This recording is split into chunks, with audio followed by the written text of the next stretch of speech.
दोस्तों, यदि आप भी जीवन में व्यथित हो या आपके मन जैसा नहीं हो रहा या परेशान हो गए हो तो ये कहानी आपके लिए है। ये कथा सुनकर आपको जरूर फायदा ही होगा।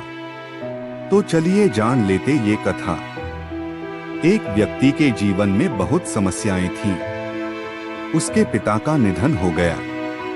माता और भाई बहनों के पालन पोषण की जिम्मेदारी उसके ऊपर आ गई।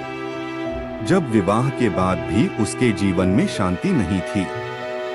दुखी होकर उसने संन्यास लेने का निर्णय ले लिया। वह नदी किनारे स्थित एक संत के आश्रम में पहुंच गया। वहां संत से बोला कि आप मुझे अपना शिष्य बना लें, मैं परेशान हूं। संत ने कहा कि ठीक, आज से तुम मेरे शिष्य। बताओ क्या परेशानी है। नए शिष्य ने कहा कि गुरुदेव, मेरे जीवन में एक समस्या खत्म नहीं होती और दूसरी सामने आ जाती है। इस कारण किसी भी काम में सफलता नहीं मिल पा रही है। गुरु ने कहा कि ठीक, मैं तुम्हारी समस्याओं का हल बताता हूँ। गुरु अपने नए शिष्य को लेकर नदी किनारे पहुँचे। किनारे पर पहुंचकर गुरु ने कहा कि हमें ये नदी पार करनी है। ये बोलकर वहीं खड़े हो गए। शिष्य भी गुरु के साथ खड़ा हो गया। कुछ देर बाद शिष्य ने कहा कि हमें नदी पार करनी है, तो हम यहाँ क्यों खड़े हैं?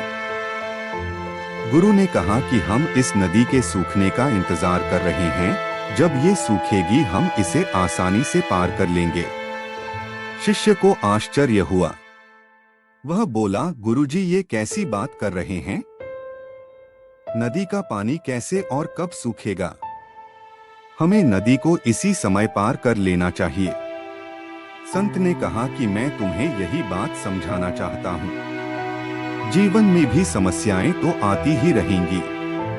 हमें रुकना नहीं है, लगातार आगे बढ़ते रहना है। तभी हमारे लक्ष्य पूरे हो सकते हैं।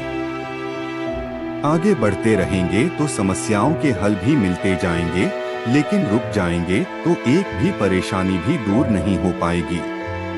तो दोस्तों, कैसी लगी ये कथा कमेंट में जरूर बताएं और चैनल को सब्सक्राइब करना ना भूले। धन्यवाद।